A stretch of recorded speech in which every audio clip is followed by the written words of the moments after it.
Welcome to another episode of Bargain Bin Saturdays, and this week I'm tackling yet another cheap knockoff to a big budget animated film in the form of Princess Anastasia.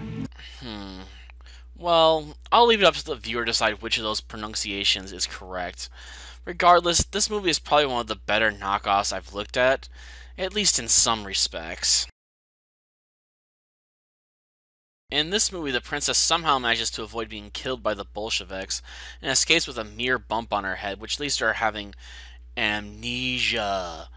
She is then told by a peasant couple that she is their daughter and is assigned to doing chores around the farm. She eventually decides that things don't add up and escapes the farm with the aid of some loyalists to her father. These loyalists quickly come to realize that she's a member of the royal Russian family and help her escape to Vienna, which is in Austria. I'll be blunt in saying this movie is very difficult to attribute strengths to in terms of its narrative, since the movie lacks any real sense of dramatic tension. This is because the movie treats all of its antagonists as either incompetent morons or bumbling fools. One of the best examples has to be this scene.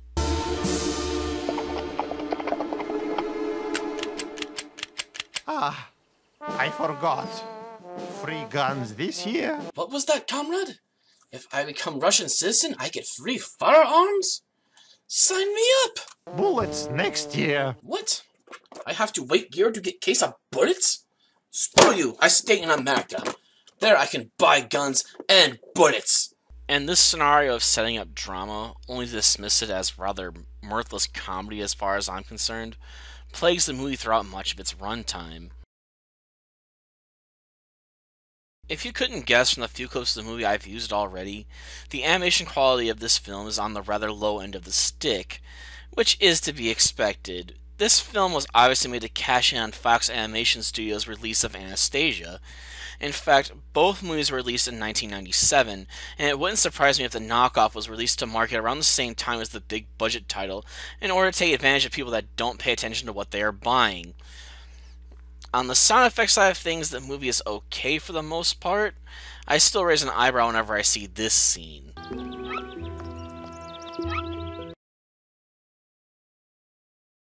Voice talent in this movie is alright. Maybe I'm being a bit overly picky, but some of the actors seem a bit wooden, or unsure of how to emote properly. Though some of the performers do a pretty solid job, so I guess overall it's a bit up and down. Though maybe it's just me.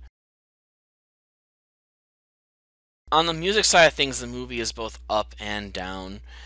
On one hand, the background music is rather well done. It follows the tone of the piece rather well, even if that tone's going in a direction I don't want it to, like when the dramatic moments get turned into comedic moments. The songs also help to induce the feeling of being in Russia, even if it isn't a stereotypical kind of way. On the lyrical side of things, there are no songs in this movie that have lyrics, so there's nothing that really leaves you with a lasting impact after the movie's over. Even Princess of Peace from one of the Pocahontas movies I looked at has a longer lasting impact since I at least remember the song, or at least the title. This movie doesn't have anything like that, and it definitely hurts it, because all the other children animated films out there tend to stick in at least one song with lyrics, and this one doesn't have even one.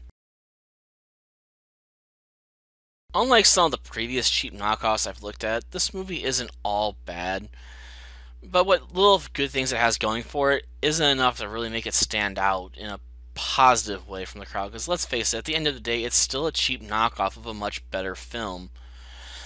So, my honest opinion, you probably should only watch this if you're looking for cheap knockoffs of much better movies.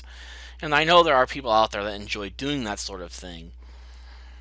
Quite frankly, at this point, I guess you could say I've become one of those people, considering how many of these cheap knockoffs I actually own at this point, because I keep buying all these bargain bin movies.